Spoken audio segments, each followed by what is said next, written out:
Afinal de contas, como encontrar uma glória diante das minhas fraquezas? Vamos falar um pouquinho sobre isso na palavra de hoje.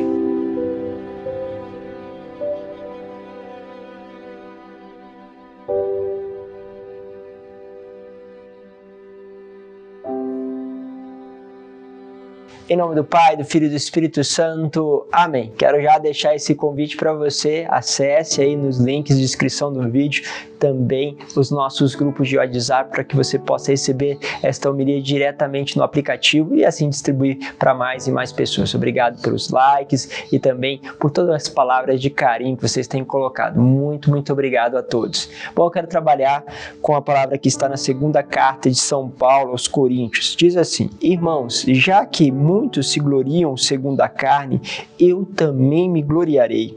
O que os outros ousam dizer em vantagem própria, eu também o digo a meu respeito. Embora fale como um insensato, são hebreus, eu também. São israelitas, eu também. São da descendência de Abraão, eu também. São servos de Cristo, como menos insensato digo, eu ainda mais. Por que São Paulo está fazendo isso? Porque entraram pessoas que estão querendo anunciar um evangelho. Lembra aí do caminho que nós estamos falando, onde ele critica justamente as pessoas que estão querendo usurpar, pegar dinheiro, se manter através da evangelização com recursos, né? E assim se enriquecer com o evangelho de Cristo. E aí ele começa a ponderar, ok? Eles estão se dizendo super apóstolos, ok?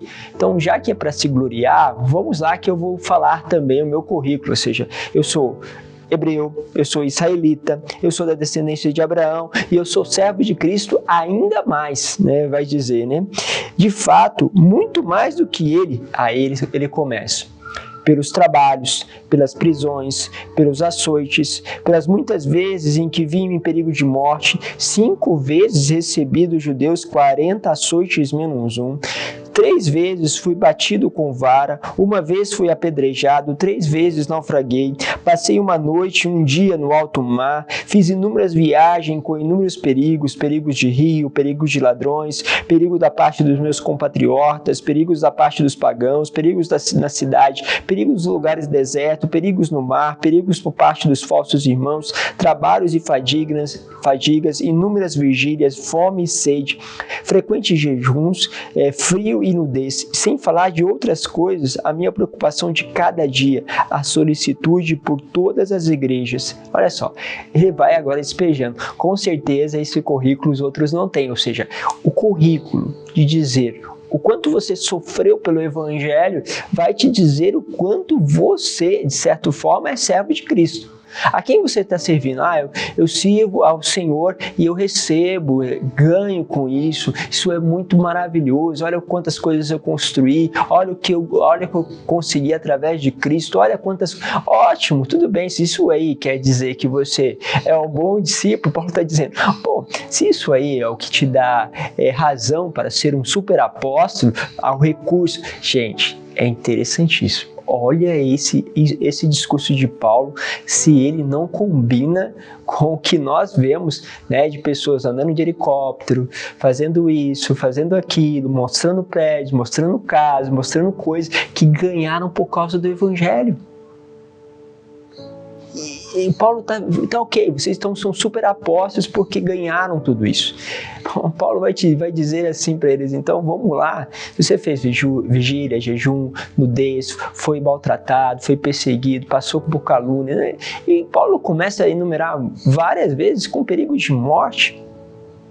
Aí sim, agora vamos combinar que você sim, agora tem algo a dizer sobre o evangelho. Porque não é o que se ganha aonde até o mundo percebe, mas é o que se ganha daquilo que o mundo não vê, que é o eterno, que é aquilo que vai além. Perceba o ganho de São Padre Pio, perceba o ganho de São Francisco de Assis, Santa Catarina de Sena, Santa Teresinha, perceba o ganho de Santa Teresa d'Ávila. Peguem a vida dos santos e vejam os ganhos. Mas hoje nós continuamos com super apóstolos que têm um monte de casa, um monte de coisa para mostrar, para falar que isso é o Evangelho. E é interessante como isso às vezes cativa outras pessoas. Paulo vai bater de frente com isso. Para Paulo isso não é. Então o que ele faz? Ele vai dizer o seguinte, né? Quem é fraco, que eu também não seja fraco com ele. Quem é escandalizado, que eu não fique ardendo de indignidade. Se é preciso gloriar-se, é de minhas fraquezas que me gloriarei. Ou seja, se tem alguma coisa para eu achar a glória, está nas minhas fraquezas. Por quê? Porque é na minha fraqueza que opera a graça de Deus. É por as minhas incapacidades que Cristo se revela. Porque eu não tenho forças, porque eu não tenho condição, porque muitas vezes você me viu um cara com medo e de repente você vê eu entrando numa favela, me vê evangelizando ali numa Cracolândia, me vê fazendo isso, me vê indo a pessoas que eu nunca iria se não fosse por o Evangelho, não teria forças. Então é isso. Então, a evangelização que eu faço em meio às minhas fraquezas, mas essa pessoa não era tão tímida, por que ele está fazendo tudo isso? Então você percebe a força do Evangelho. Ou até mesmo, nossa, aquela pessoa sempre na frente, foi sempre uma pessoa que estava resplandecente diante dos homens. Nossa, agora eu vejo ele na cozinha, ele trabalhando com coisas assim. Evangelho, ele pode trocar aquele esplendor que o mundo antes dava para ele e fica feliz de estar na cozinha, trabalhando com os outros. Quantas pessoas já vi fazendo isso? Ou servindo os pobres nas ruas. Isso é Evangelho, isso é uma marca. Por quê? Por que isso acontece? Porque Deus está agindo e você não tem como não perceber esta ação, porque uma fraqueza, uma coisa que você nunca acharia que aquela pessoa faria, ela está fazendo. Mas, entre aspas, ganhar recursos, se colocar acima dos outros, ser paparicado, você acha que isso é o que dá o selo do Evangelho?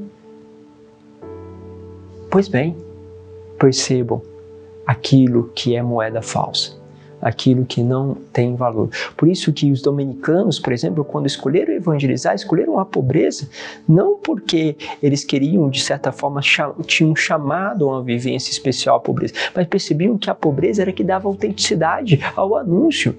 Ao contrário, por exemplo, que São Francisco, que realmente sentiu o Cristo pobre e viveu assim, na radicalidade da pobreza, mas houve aqueles que perceberam na pobreza justamente a força de manifestar o Evangelho.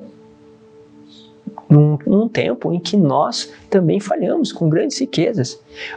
Percebam tudo isso. Agora você, nas suas fraquezas, é que começa a dar glória a Deus.